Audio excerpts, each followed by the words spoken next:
From a 4-hour first cut to secret footage filmed without Steve Martin's knowledge, this holiday classic hides some truly bizarre production stories.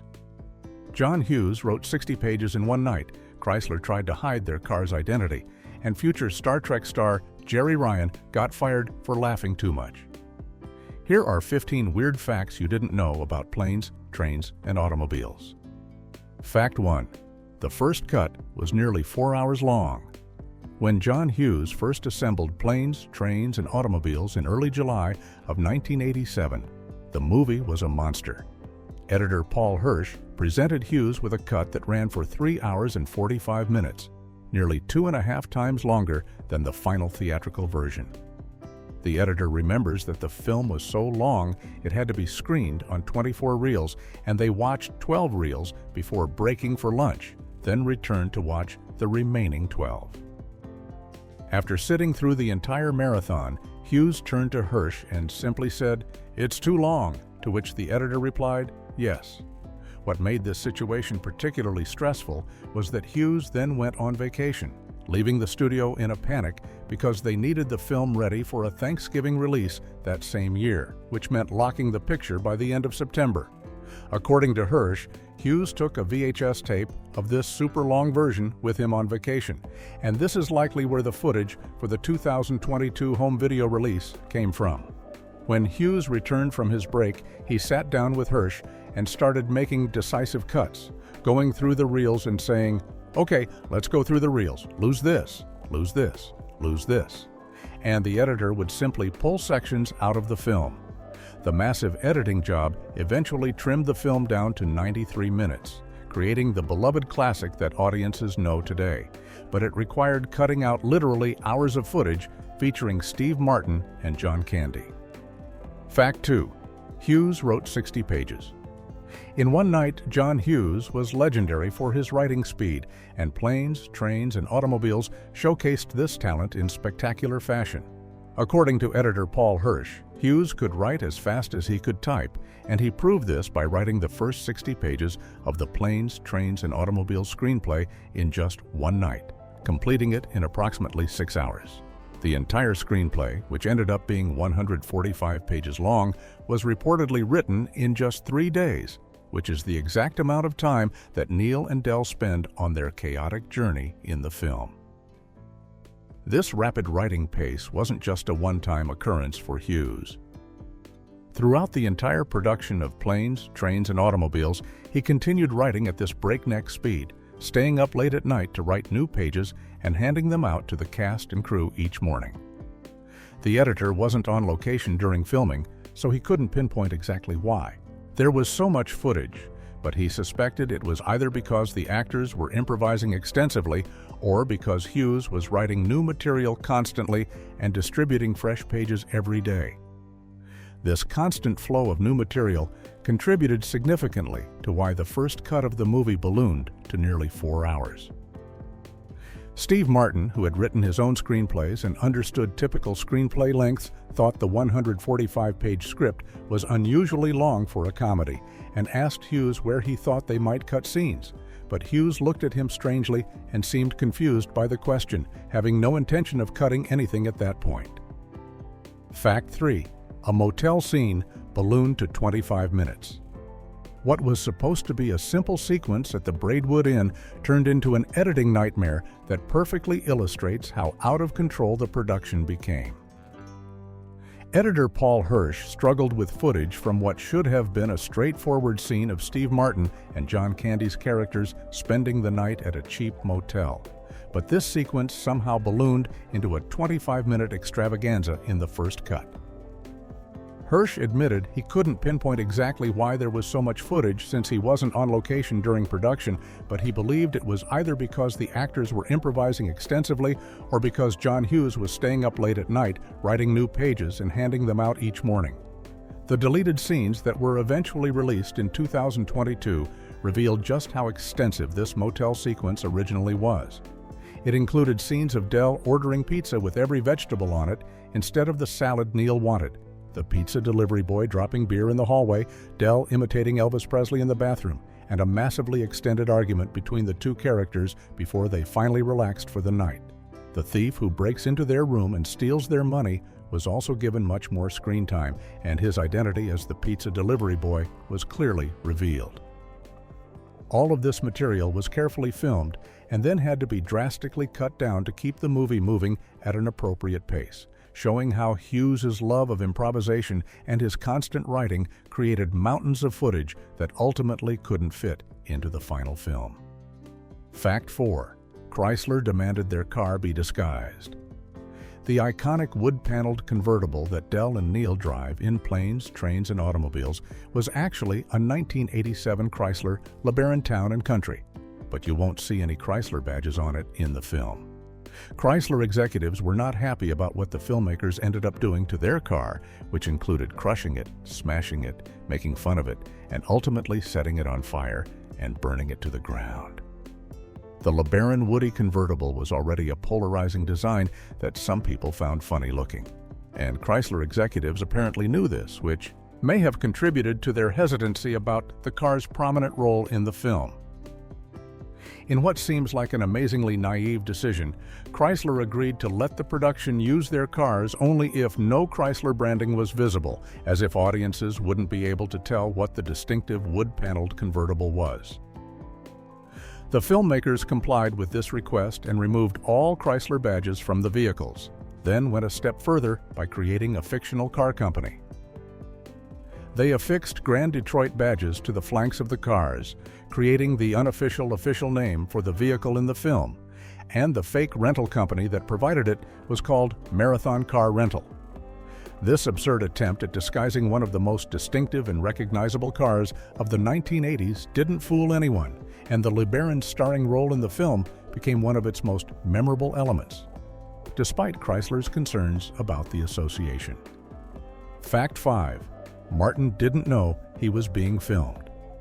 One of the most emotionally powerful moments in Planes, Trains, and Automobiles exists only because John Hughes secretly filmed Steve Martin without the actor's knowledge or permission.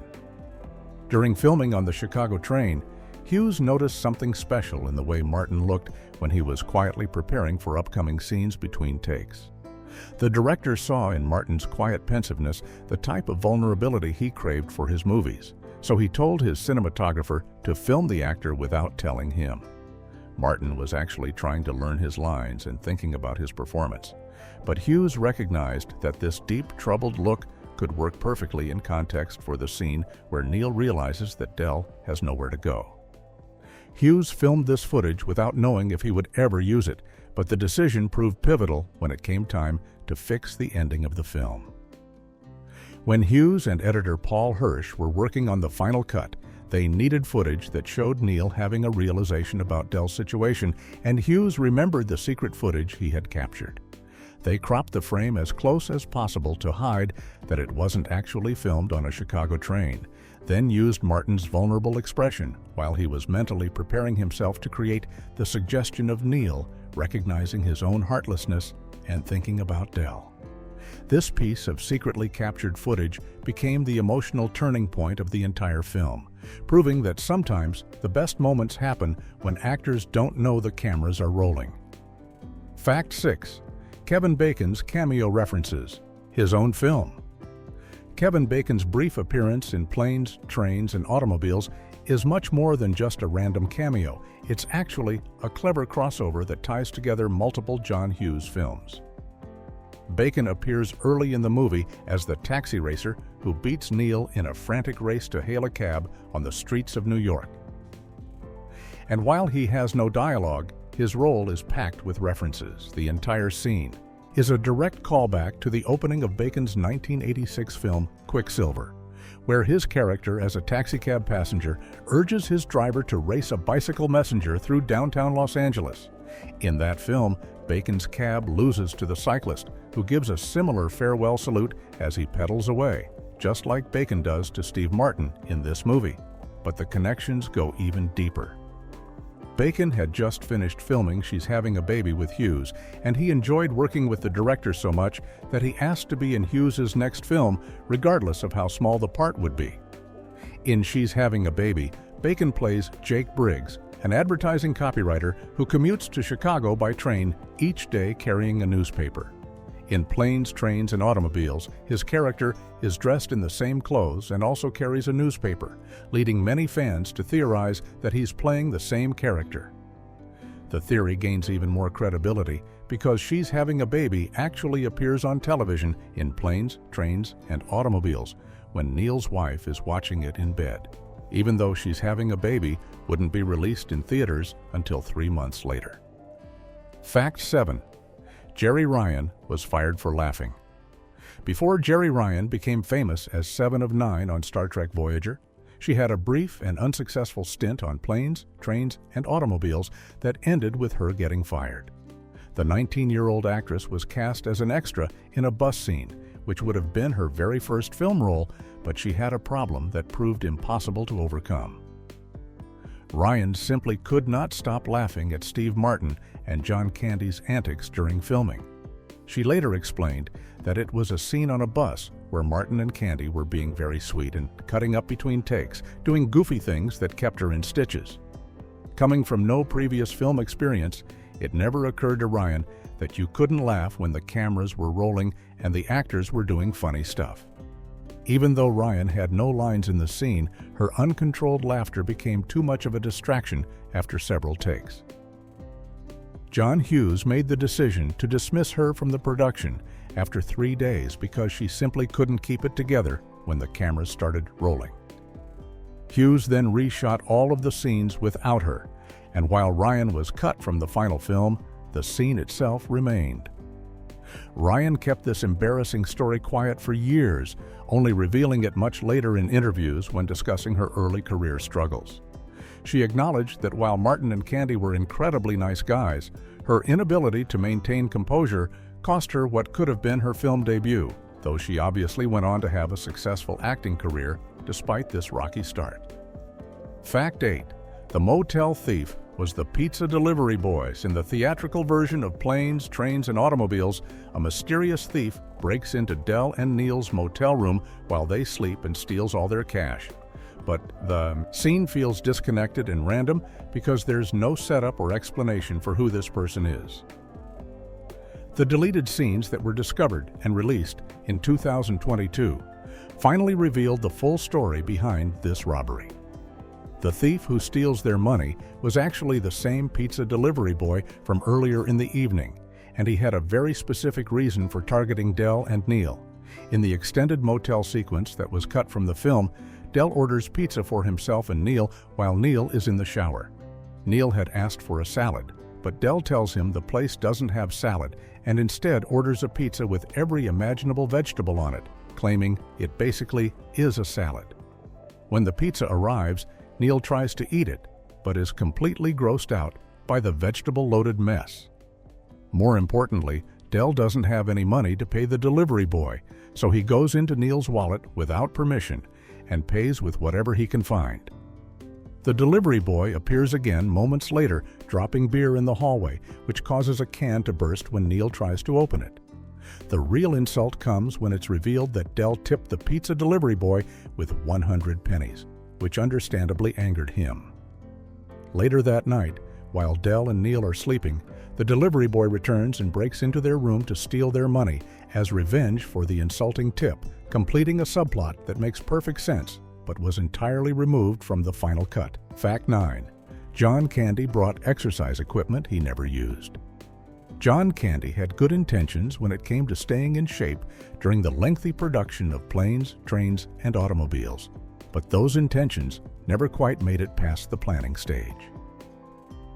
On the very first day of shooting, the crew brought treadmills, weights, and other exercise equipment to Candy's hotel suite at his request, setting up a complete workout area for the actor to use during his downtime.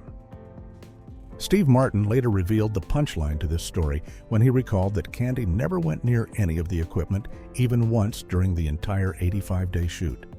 The exercise gear simply sat there in his hotel room, untouched and unused, serving as a monument to good intentions that never materialized. This anecdote fits perfectly with the warm, relatable personality that made Candy so beloved, both on screen and off. He was someone who thought about getting in shape and made plans to work out, just like so many regular people do. But when it came time to actually use the equipment, other things always seemed more important or appealing. The story also highlights the grueling nature of the production, which involved extremely long days of filming in freezing temperatures across multiple locations in New York and Illinois. After spending 12 or 16-hour days working in 14-degree weather while chasing snow across the northeastern United States, it's completely understandable that hitting the treadmill wasn't at the top of Candy's priority list when he finally got back to his hotel room each night. Fact 10. The snow-forced multiple location changes. In one of the most ironic twists in film production history, the crew making a movie about winter travel chaos ended up living through their own version of the story they were filming. Planes, Trains, and Automobiles was originally supposed to be shot entirely in Chicago and the surrounding Illinois suburbs, but Mother Nature had other plans. The winter of 1987 was unseasonably warm in the Midwest, and there simply wasn't enough snow to film the winter scenes that were essential to the story. This forced the production to pack up and chase snow across New York State, moving from location to location just like Neil and Del in the movie. Steve Martin later said that the cast and crew pretty much lived the plot of the film, explaining, "As we would shoot, we were hopping planes, trains, and automobiles trying to find snow." The production eventually ended up filming mostly in Batavia, New York, and South Dayton, New York, which are both in the Buffalo area where snow is more reliable. Even then, the snow remained uncooperative and unpredictable.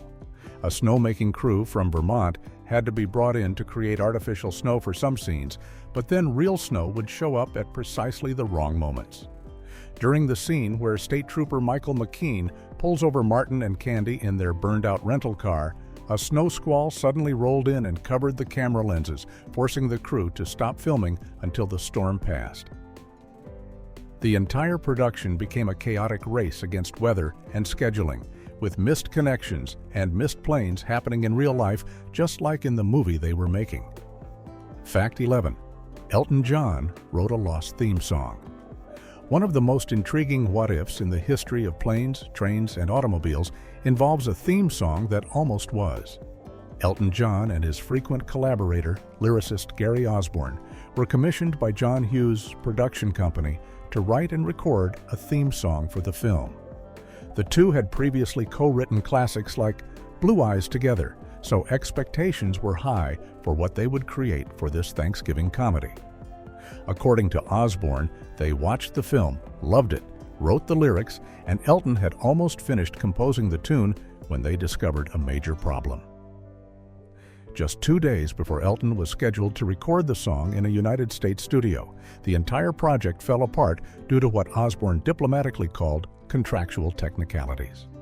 The real issue was that Paramount Pictures, the company releasing the film, wanted to own the master recording of the song outright. This created an impossible situation because while Elton John was signed to MCA Records in the United States, which was also releasing the Planes, Trains, and Automobiles soundtrack, he was contractually signed to Polygram Records everywhere else in the world. Since Polygram owned his songs at the time, he couldn't legally record for MCA, and the various parties couldn't negotiate a solution quickly enough to meet the film's release deadline. Elton pulled out of the project, and the song has never been released in any form. Even decades later, Ryan Reynolds has expressed curiosity about what this lost Elton John Planes, Trains, and Automobiles theme song would have sounded like. Fact 12. Paul Young approved but was denied the ending of Planes, Trains, and Automobiles features a cover version of Every Time You Go Away, performed by a group called Blue Room. But this was very much a second choice that came about due to circumstances beyond John Hughes' control. Hughes had his heart set on using Paul Young's well-known hit version of the song, which had been a massive success just a couple years earlier. The director felt that Young's version was perfect for the emotional final scene and closing credits, and he reached out to see if he could secure the rights to use it. Paul Young himself was completely on board with the idea and wanted to see his version of the song included in the film, giving his personal approval for Hughes to use it. However, Young's approval wasn't enough to make it happen. The decision ultimately came down to Young's record company, and they denied the request, refusing to grant the rights for Hughes to use the recording in the film. No clear explanation was ever given for why the record company blocked the use of a song that both the artist and the filmmaker wanted to include, leaving everyone frustrated by the situation. With time running short before the film's release and no way to overcome the record company's refusal, Hughes had to find an alternative quickly. He commissioned the cover version by Blue Room specifically for the film, and while it works well enough in the final product, it lacks the recognizable punch that Paul Young's hit version would have brought to that emotional moment when Del finally gets to spend Thanksgiving with a real family. Fact 13. The movie lost to Three Men and a Baby. When Planes, Trains, and Automobiles opened in American theaters on November 25, 1987, which was the day before Thanksgiving, the filmmakers had high hopes for the box office. They believed they had a hit on their hands and were optimistic that it would win the holiday weekend, but those hopes were quickly dashed when the weekend numbers came in. The film finished in third place at the box office, grossing $7,009,482 in its opening weekend. The movie that beat it for the #1 spot was Three Men and a Baby, starring Tom Selleck, Ted Danson, and Steve Guttenberg. Editor Paul Hirsch later recalled the disappointment, saying, "We lost to Three Men and a Baby. We were very disappointed." The loss stung particularly hard because critics at the time went wild over Three Men and a Baby while giving only lukewarm reviews to Planes, Trains, and Automobiles. However, Hirsch and the team had a bigger ambition beyond just winning opening weekend. As Hirsch explained, "I think we all hoped that it would become a perennial that would get played every year on Thanksgiving, and what we hoped for turned out to have happened. It has become a beloved perennial Thanksgiving favorite." History has definitely sided with Planes, Trains, and Automobiles in the long run.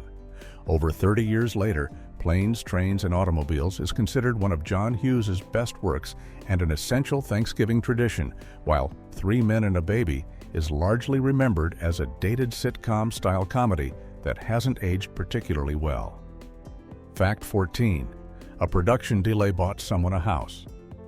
While the constant delays and location changes caused by the snow situation created major headaches for the production, at least one person benefited enormously from the chaos. According to Kirk Honeycutt's book, John Hughes, A Life in Film, there was an actor who played a truck driver and was originally supposed to have just a single line in the movie, which would have required only one day of work. However, John Hughes made the decision to keep this actor on standby as the production faced repeated delays while waiting for snow to arrive at various locations. The actor ended up working far more days than anyone initially expected, sitting around getting paid while the crew waited for the weather to cooperate and for the right snow conditions to materialize.